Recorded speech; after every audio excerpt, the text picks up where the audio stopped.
லெபனானில் ஹெஸ்புல் அமைப்பின் நிலைகள் மீது இஸ்ரேல் ராணுவம் தாக்குதல் நடத்திய வீடியோ வெளியாகியிருக்கிறது.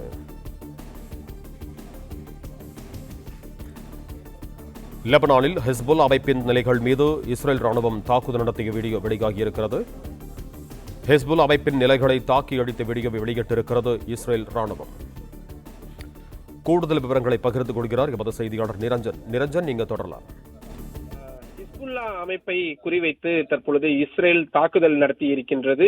ஹிஸ்புல்லா அமைப்பை பொறுத்தவரை ஈரானின் ஆதரவு பெற்ற லெபனான் நாட்டிலிருந்து இயங்கக்கூடிய தீவிரவாத அமைப்பாக கண்டறியப்படுவது. இந்த ஹிஸ்புல்லா அமைப்பின் நிலைகளை தான் தாக்கி அழிக்கக்கூடிய வீடியோக்களை தற்பொழுது இஸ்ரேல் ராணுவம் வெளியிட்டிருக்கிறது.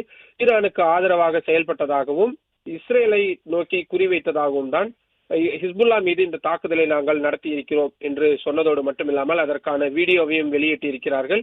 ஹிஸ்புல்லா அமைப்பின் நிலைகளை தாக்கி அளித்த வீடியோக்களில் மிக முக்கியமாக அதனுடைய பெரும்பாலான இடங்கள் வெடித்து சிதறுவதும் பெரிய பெரிய கட்டிடங்கள் சுக்குநூறாக உடைவதும் வெளிப்படையாக தெரிவதை பார்க்க முடிகின்றது. இஸ்ரேல் நடத்தி இருக்கக்கூடிய லெபனான் மீதான இந்த வான்வெளி தாக்குதலில் 31 பேர் கொல்லப்பட்டிருக்கிறார்கள் என்ற தகவலும் அதிகாரப்பூர்வமாக உறுதி செய்யப்பட்டிருக்கிறது.